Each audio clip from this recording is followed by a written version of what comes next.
I remember reading an article in the New York Times some months ago about a man who left, I think it was his girlfriend or maybe fiance, high up on a mountain in the Alps during dangerous weather conditions without proper equipment. He was a very experienced climber. She also had some skill, but clearly not at the same level as him. The weather was getting worse, and apparently that was obvious even when they were still at a lower altitude. Good judgment would probably have meant turning back much earlier. Based on his training and experience, it seemed likely that he knew that too. There were some almost haunting images of them climbing in the dark with those lights attached to their heads while making their way up the mountain. Eventually, he had to face criminal charges. He claimed that she became too exhausted to continue and could not go farther.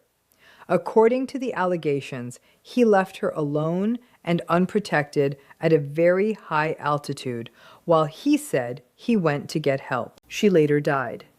This did not happen in the United States, and he was eventually found guilty of grossly negligent manslaughter.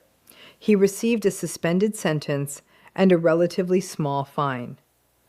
What was especially interesting in that case was that an ex-girlfriend of his reportedly shared that he had done something very similar to her before. So this strange phenomenon of one partner taking another partner into the mountains and only one person returning has even been given a name. People call it alpine divorce. On social media, many people started talking about how different versions of this have happened to them too. Maybe not on a freezing mountain in the Alps, but in smaller and less dramatic ways. As I started reading through all of this, I noticed another argument people kept making. They said that when someone chooses to go hiking or climbing in dangerous conditions, they are responsible for themselves. If something goes wrong, it is supposedly on them, not on the people they are with. And honestly, there was almost an undertone in some of those discussions that suggested the woman who died was somehow partly to blame. But I think we need to slow down and look at this more carefully. Now listen, I do not know the truth about that relationship. I only know what was reported publicly in the news. But the New York Times later published another article titled, "If He Leaves You on a Mountain, End the Relationship." And you think, okay, fair enough. In this specific case, sadly, that woman never got the chance to leave. But the article went on to describe many other stories where unhealthy relationships ended with some kind of hiking accident, dangerous outing, or extreme situation. Some people survived, some did not. One story involved a woman who was seriously injured after falling off one of those fast electric bikes. She and her partner had argued, and he rode ahead of her. She crashed and was badly hurt. Other people were helping her when he finally came back. Instead of showing concern, he yelled at her for ruining the vacation. Another story from Hawaii described a man who allegedly became angry at his partner over an affair and tried to throw her off a cliff. He was later found guilty of attempted manslaughter. She survived, so she was able to tell people what happened. The reality is that these situations can look believable from the outside because hiking, climbing, biking, and outdoor adventures are genuinely dangerous. People do slip. Accidents happen. Unless there are witnesses or someone survives and speaks up, the truth may never fully come out. If someone dies, we may never know exactly what happened. even when they live. Proving intent in these outdoor situations can be extremely difficult. What struck me while reading all this was how much it connects to narcissism and to the risks of doing high-risk activities with a narcissistic partner. There is this assumption that if someone literally leaves you on a mountain, then obviously you should end the relationship. But even then, trauma bonds are powerful. A person may still excuse it. They may think, well, they eventually went to get help from me, or maybe it was my fault because I was too slow, or I agreed to go in the first place. Even in a situation that seems completely black and white, people still struggle to see clearly. And if someone cannot clearly recognize abuse, after something as extreme as being abandoned on a mountain, then imagine how confusing it becomes in ordinary, everyday narcissistic relationships. Most people are not abandoned in snowstorms. Most people experience something quieter: death by 1,000 cuts, constant small dismissals, endless moments of neglect, blame, humiliation, emotional abandonment, criticism, invalidation, and emotional pressure. There was another message underneath that article too. It almost felt like society saying, okay, if someone leaves you on a mountain, then we support your breakup. But otherwise, people question you. They ask if you communicated enough, if you tried harder, if you compromised enough, if you had enough date nights, if maybe you were too sensitive or avoidant. It can feel like unless the abuse becomes dramatic and undeniable, people will not fully support your decision to leave. But let us go back to this mountain idea, because honestly, it stayed with me for a long time. We may never know exactly what happened in that case in Austria or wherever it was. But the argument about personal responsibility ignores something very important. It ignores everything we know about narcissistic relationships, attachment wounds, trauma bonding, psychological safety, and emotional manipulation. Narcissistic people are exactly the kind of people who are more likely to leave others behind emotionally, psychologically, and sometimes even physically. They are often competitive, impatient, entitled, impulsive, self-focused, and grandiose. When they are involved in high-risk activities, whether that is hiking, climbing, skiing, biking, scuba diving, or anything else, they are usually more focused on the experience they want than on their partner's comfort or safety. A narcissistic partner pushes, they pressure, they rush ahead, and if the other person struggles to keep up, there is often very little empathy. Instead, there may be blame, shame, criticism, or mockery. Why are you so slow? Why are you out of shape? You are ruining this experience. You are holding me back. We are not going to make it because of you. The narcissistic person is determined to reach the summit, reach the goal, reach the destination, and everyone else becomes secondary. Narcissistic people constantly test boundaries in relationships. So when it comes to physical limits, they often push not only themselves, but also everyone around them. They may expect other people to tolerate discomfort, danger, fear, exhaustion, or emotional pressure with very little concern for how unsafe the other person actually feels. And then there is the partner in the relationship, the person with self-doubt, The person constantly trying to prove they are enough.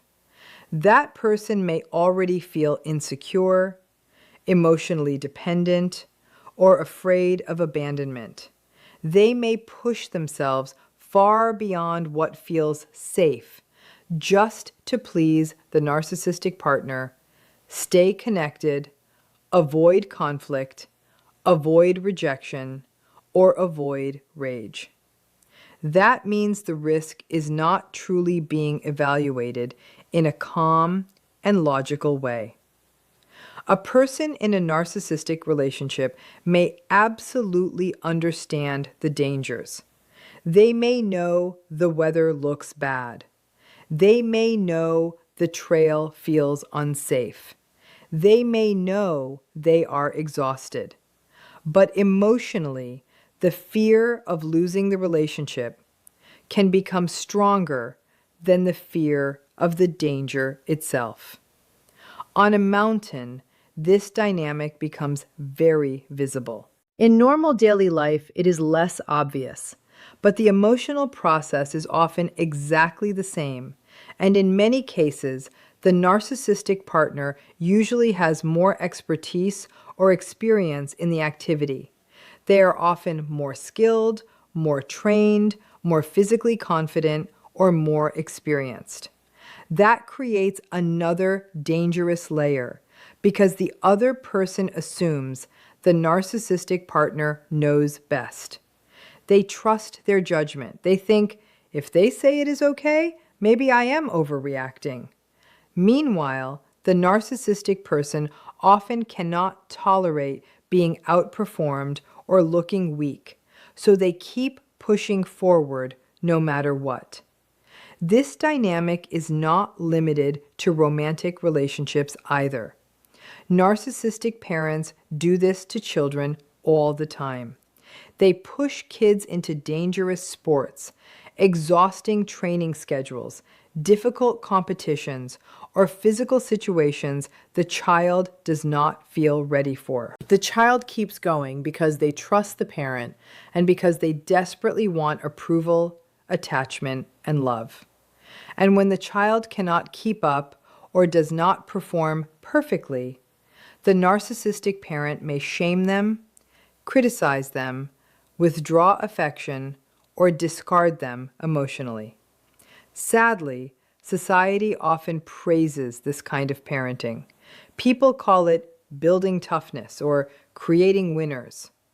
But what is often happening underneath is a child learning that closeness requires discomfort, self-abandonment, silence, and emotional suppression.